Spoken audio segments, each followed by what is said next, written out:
আসসালামু আলাইকুম ওয়া রাহমাতুল্লাহি তাআলা ওয়া বারাকাতুহু। আজকে আমি একটা এমন বিষয় নিয়ে আলোচনা করছি আপনাদের সামনে,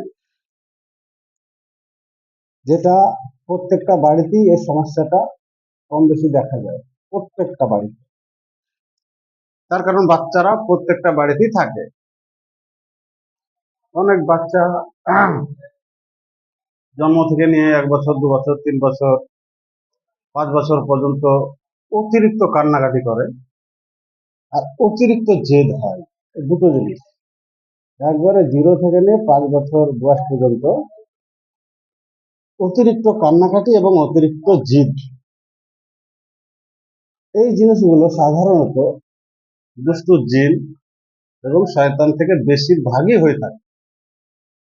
অন্য প্রবলেমও হয়, কিন্তু সব থেকে বেশি হয় সেটা হলো জিন শয়তান এবং শয়তান থেকে।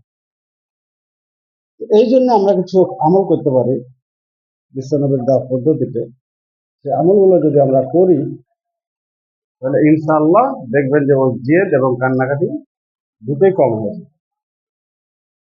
আমি আপনাদেরকে বলে দিই আমলগুলা, একবারে সহি হাদিস, এর ভিতরে ইনশাআল্লাহ কোনো খাদ নেই।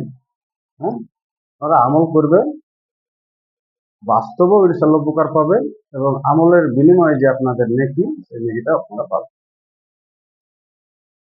তো আপনারা প্রথম একটা হাদিস বলবেন, সেটা হলো আউযু বিকালিমাতিল্লাহি তাম্মা মিন কুল্লি শায়াতিনি ওয়া হাম্মা ওয়া মিন কুল্লি আইনিল লাম্মা। তিনটি শব্দ, ভোরে ৭ বার এবং সন্ধ্যায় ৭ বার, ৭ বার করে পড়ে ৭টি করে ফু দিবেন। একবার পড়বেন একটি ফু, আরেকবার পড়বেন আরেকটি ফু, আরেকবার পড়বেন আরেকটি ফু, এইভাবে ৭টি ফু দিবেন ৭ বার।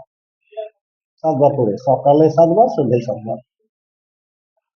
আর তার সঙ্গে আপনারা আরেকটা জিনিস করবেন জেদ কমানোর জন্য, সেটা হলো, এটা হচ্ছে আপনার কোরআনে কারিমের আয়াত, এটা হলো ইয়া নারু কুনি বারদাও ওয়া সালামান আলা ইব্রাহিম। এটা মাথায় ডান হাত দিবেন, দিয়ে ৭ বার করে ৭ বার ফু দিবেন, দুটাই।